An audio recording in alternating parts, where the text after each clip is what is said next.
Thanks. It's another beautiful day out here in the Pacific Northwest, and this is definitely not the second take of this video for the night. Today we're going to talk about everything that is going on. There's a lot happening in War of the Visions. This is going to be probably the longest ass video I've made for War of the Visions in a very long time. So let's go ahead, start talking about it, and let's dig in. First off, we got a chonky maintenance coming this Tuesday. So definitely come hang out on stream. I will be streaming. Wait, no, this is the second take. This is not the third take. But really, WoTV Frontlines. Let's talk about what's coming. We have a new transfer. We have a new feature for transferring JP. So we're going to be able to transfer JP between the characters, which is going to be fantastic. I have a ton of JP lying around. Trust stones are going to get a UI change.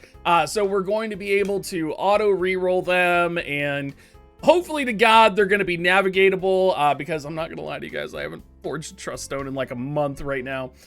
So that should be good. Players will be able to merge additional abilities. A new function will allow players to overwrite abilities, which is even better. They have a little guide on how to do that here. Really, it's just going to be so much better. You're also going to be able to see what trust stones are on what gear, which is a huge quality of life. Some other things that are going on: regular guild battles are going to get season rankings and league levels. We're going to get special quests that'll have random maps and enemies that are going to be prepared. I don't know if this is coming out right now, right away. Not 100% right now, but they're definitely working on this, it sounds like. There was nothing about this in the Hiroki video, so that's what you really need to know. Future updates: Guild War, proxy play, so you'll be able to play your own members, which will be really nice. Valentine Zildira. To be honest, I don't think any of you guys are pulling for her. First off, probably one of the biggest things is she going to be a limited unit? The answer is no. It does appear that she is going to be here to stay. Operative is going to be her main class. If you didn't know, that's like a ninja-esque class. She's going to have access to Sub-Ranger, which means she will have Reflex and Sub-Job Strider. And she is going to be very CT manipulation-oriented. Y'all, I can't pull for another Ildira. I can't do it, and I'm not going to do it. We are going to have the Ildira Sweetheart release celebration to get her shards and everything that you're going to need. Her EX job, she's going to get Character Quest 2, it looks like, for her. Is this for her? Yeah, it is. She is going to get a Character Quest 2 as well. For Sweetheart Saleer. Oh, so Sweetheart Saleer. Oh, what is Sweetheart Saleer's second mastery? Oh, that's scary. That's kind of scary that Sweetheart Saleer is also going to be getting her secondary mastery. This is going to be like a Sweetheart. Like, of course, the animals are like meowing and going crazy right now, too.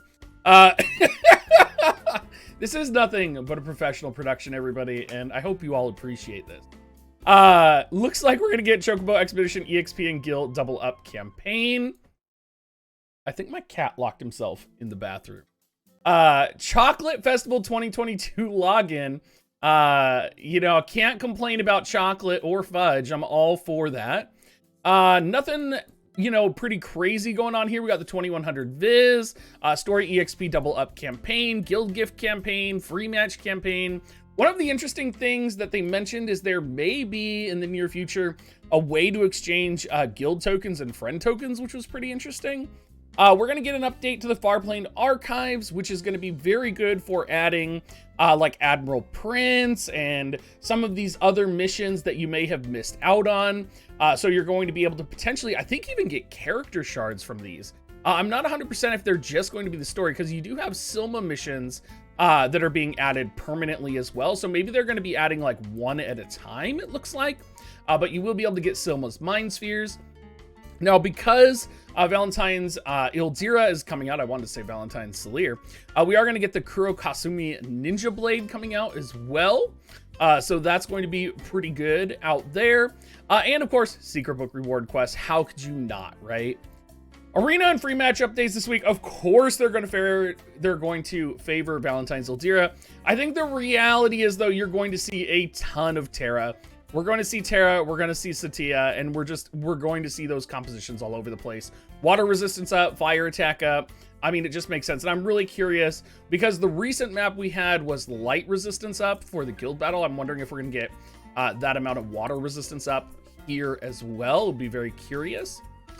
New features and updates. So they are bringing in the dexterity change. And one of the interesting things here about the dexterity change is it was a slight modifier on the JP side, but they're also modifying luck and agility, they say. So I don't know if this is a larger change than maybe we're expecting. Like maybe they're going to lower evasion with luck and agility.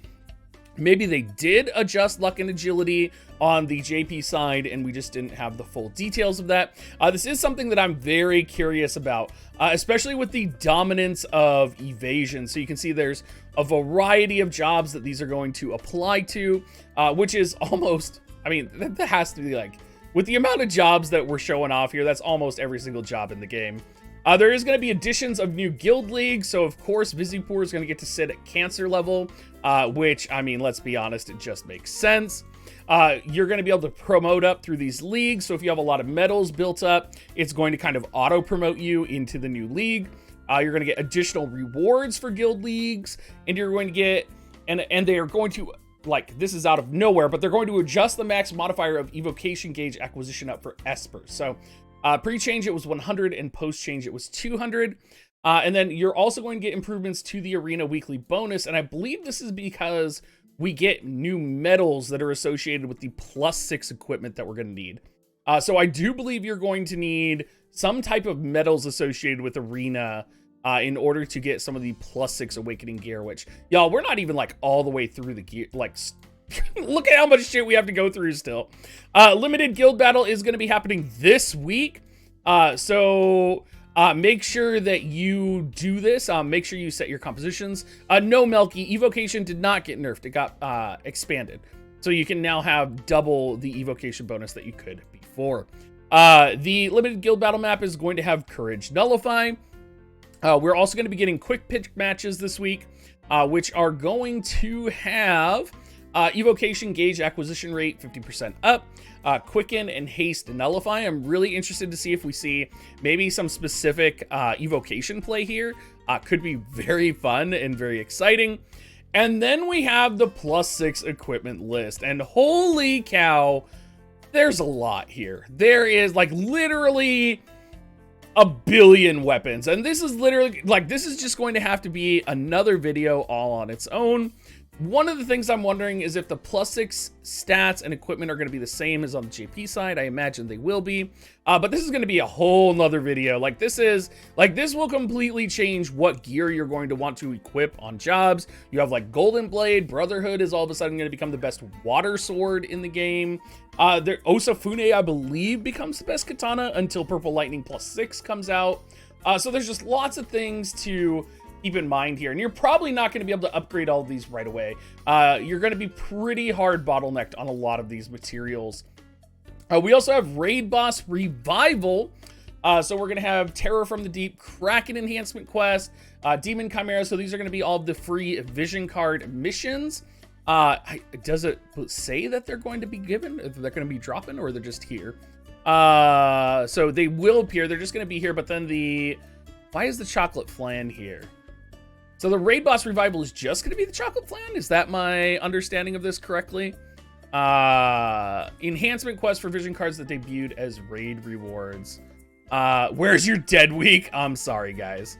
I'm sorry. So it's going to have high difficulty, and it's going to have brutal difficulty. Collect type 3 revival raid medals that can be acquired by defeating raid bosses, then trade them in for the crafting recipes for the UR equipment items released during past raids. All of the vision cards that debuted as raid rewards in the past raids are going to be available. So you are really going to want to clear this if you don't have those, particularly Chimera. So you get the Chimera Esper. And you can see here it has Raid Revive Medals 3. And it looks like he's weak to Missile and Magic, and he's Earth Element. So you might see something like Little Leela soloing him. It's going to depend on how difficult he is, if he's the same chocolate flan as previous. My Leela was really close to soloing him last time.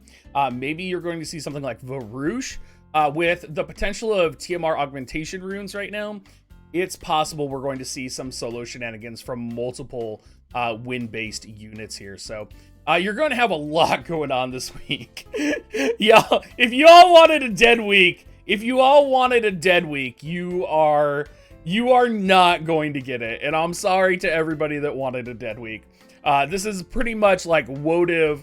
WoTV is fire this week, and I hope you guys are ready. Anyway, everybody, thank you so much to the WoTV community. I have been spending a lot of time with the Nino Kuni community. As you guys know, my channel's a little bit booming right now with them. So I appreciate that all of you guys are okay with me spending some attention to that and really kind of diving in and doing that. You guys know I will never abandon you. I just feel like I need to tell you that. I know it sounds like you might be drowning and you might miss me, but I am always here for you guys. So thank you so much for watching, and I will catch you guys next time.